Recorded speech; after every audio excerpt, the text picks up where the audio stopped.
Lord of the Mysteries. Chapter 9:11. Strange Scene. Klein looked down at his palm as his eyes reflected the gold coin. It was heads.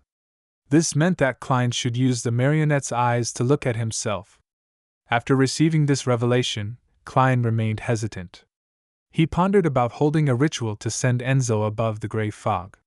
Doing so was relatively safer, allowing the damage and corruption his spirit body suffered to be completely screened by the environment before making an attempt. However, he suspected that he wouldn't receive an outcome. This was because Beyonders of the Fate pathway were noticing the projection of the mysterious space on his body. Above the gray fog, that uniqueness might no longer exist. It was like an attempt to observe an elephant's body. Instead of doing it outside, he was doing it internally. Pressing his fingers together, he clenched the gold coin in silence for a long while before making up his mind. He suddenly stood up, took out a ritual dagger, and created a wall of spirituality to isolate the room. This was to prevent anyone from hearing the possible screams or strange commotion. Immediately after that, Klein set up a ritual and sacrificed creeping hunger above the gray fog. He was afraid that the glove would turn on him when something happened to him. This was a fixed trait of creeping hunger itself. Once it didn't have its fill and couldn't secure a schedule of eating one person a day, it would view its wearer as food. And Klein starved it more often than he fed it. After doing all the preparations in a meticulous and orderly manner, Klein reached out to take the flower of blood from Enzo and wore it on his left palm. This ensured that he could recover even if he suffered any serious physical damage. At the moment he was about to wear it, Klein thought for a moment and paused. Taking a piece of paper, he wrote, "Remember to take off the ring." He was worried that he wouldn't take flower of blood off after his experiment due to his lowered intelligence. "When that happens, perhaps I need a beautiful princess to wake me up with a kiss. No, take off my ring." Klein gave a self-deprecating laugh and exhaled. Removing his outerwear, he wore the ring.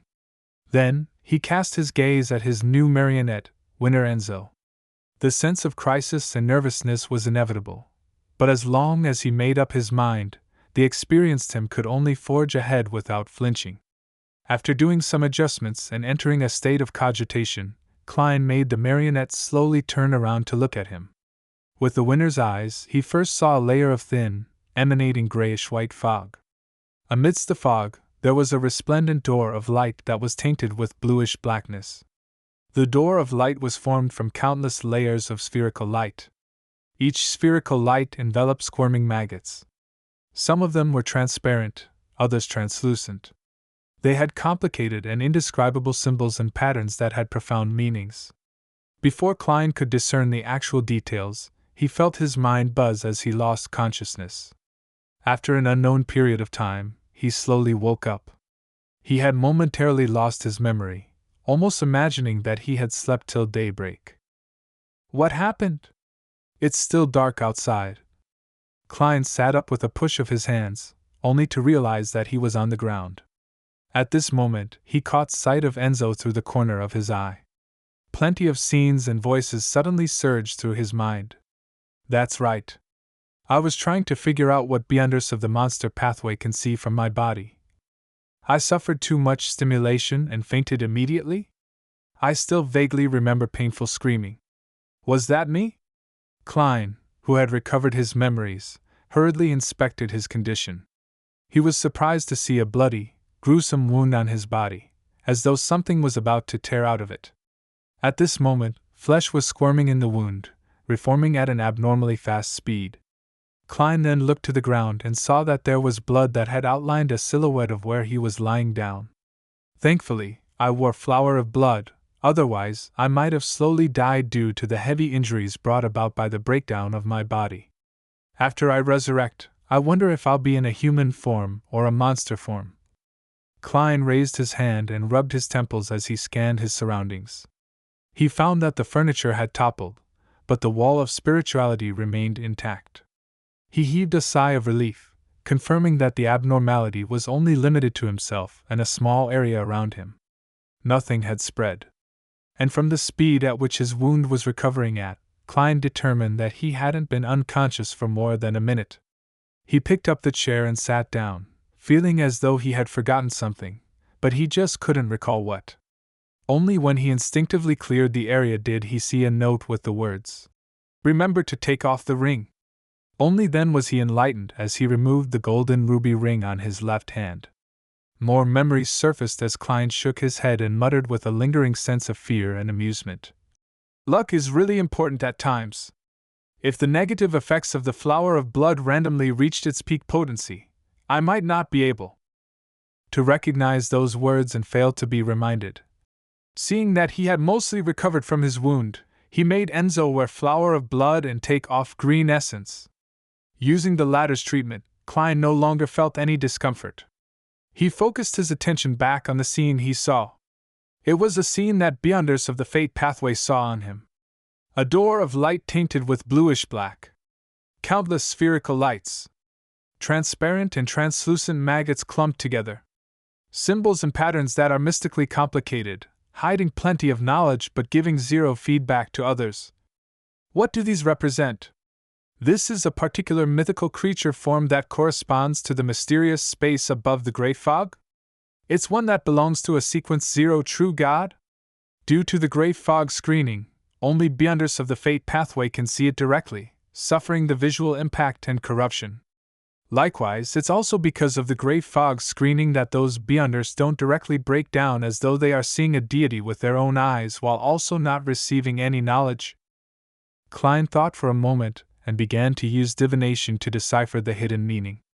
The door of light seems to resemble the symbol behind the apprentice's chair. It might also point to Mr. Door. Countless stacked spherical light is identical to my cogitation, and the latter stems from the mythical systems as described by some novels from Earth. Influenced, my subconscious chose the most relevant and closely matching memory? Or could it be that my choice influences the expression of the scene from the Great Fog? The distorted and transparent maggots are similar to the clump of maggots on the gigantic throne on the main peak of the Hornaces mountain range, but there are some tiny differences. That sequence 0 the Fool of the Seer pathway? I didn't manage to see the translucent ones clearly. It's hard to tell. Also, the bluish-black color keeps making me connected to the depths of the mysterious space that I can't reach.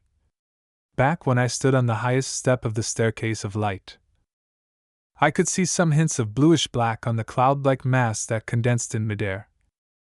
Klein thought about it for quite some time but failed to receive an answer. All he could do was keep it at the back of his mind and analyze it when he had more information and clues.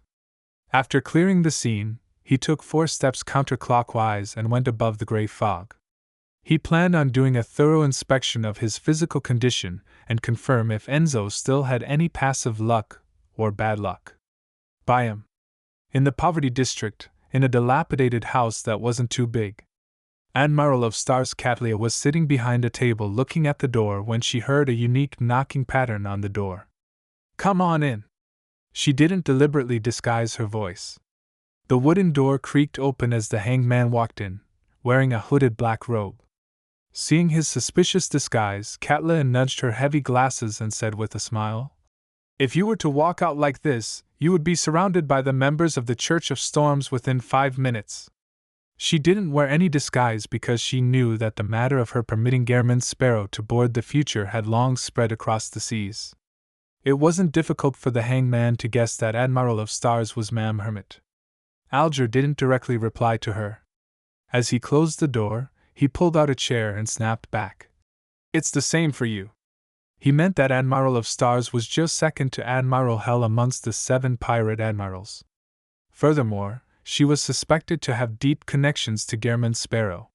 She was a target of pursuit by the Church of Storms and Church of Evernight. Her bounty had risen to £45,000, and no matter which city she was in, it only spelled trouble once she was recognized due to not being disguised. Katla nodded slightly and turned to look at the hangman's hooded face. "In front of me, such a disguise is meaningless. However, I respect your choice." She continued wearing her glasses. "She has a domineering stance and great confidence. As expected of the Admiral of Stars. Alger, who was wearing a mask under the hood, didn't harp on the disguise as he went straight to the point. Thank you for providing me with assistance. Katla placed her right hand on her left elbow. I'm curious. With your present strength and the resources you have, you should be able to resolve the artisan's problem even without my help. Why are you being excessive? Alger was already prepared as he succinctly replied, I do not wish to become a topic of discussion for others. Katla seemed to grasp the meaning in between the lines. Pondering for a few seconds, she said, I need more information. Alger nodded lightly and said, According to my observations and guesses, the artisan is likely controlled by those who believe in the primordial moon. The latter belong to the original faction of the southern continent, not the traders of the life school of thought. Katla's expression remained unperturbed as she thought for a moment. Why don't you find Mr. Moon? He should be very interested in such matters. Alger curled his lips and replied in a normal tone. If we aren't able to resolve it, I might do so.